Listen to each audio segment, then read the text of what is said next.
Жердин атмосферасын изилдөө өтө кыйын сезилиши мүмкүн. Бирок биз өзүбүздү бактылуу деп айтсак болот.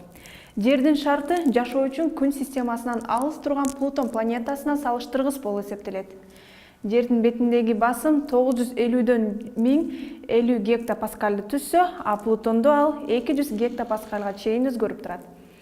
Күн нурунун таасирин планета чөйрөсүндө маанилүү роль ойнойт. Жерде туруп биз күн 1-2 жума көрүнбөй калса, жашоо мүмкүн эмес деп коркобуз.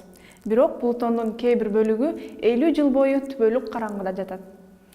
Башка планетаны кое туруп, жерге кайрылсак, саламатсыздарбы? Менин атым Гүлүм Эркинбек кызы, 11 каналында аба ырайы тууралуу айтып берем.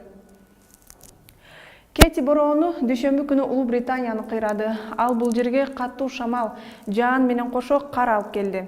Миңдеген улуу британиялыктар жарыксыз калууда.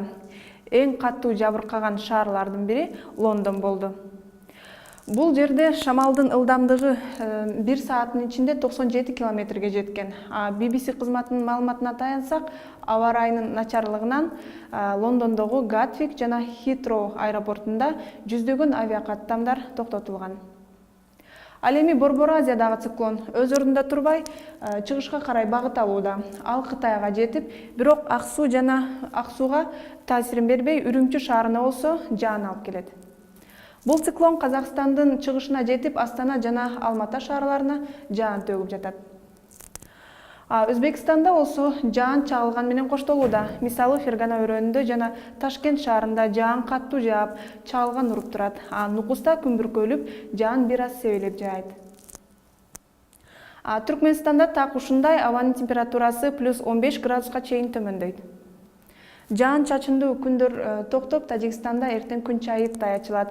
Бир гана Душанбе шаарында жаан жаашы мүмкүн.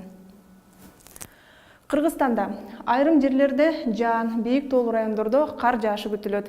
Бийик тоолуу аймактардын автожолдору тайгак болот. Батыштан соккон шамалдын ылдамдыгы секундасына 4-9 метрден 29 мартта кээ бир райондордо 15-20 метрге чейин жетиши күтүлөт. Ысык көл, Чүй, Нарын областтарында жаан жаашы күтүлүүдө.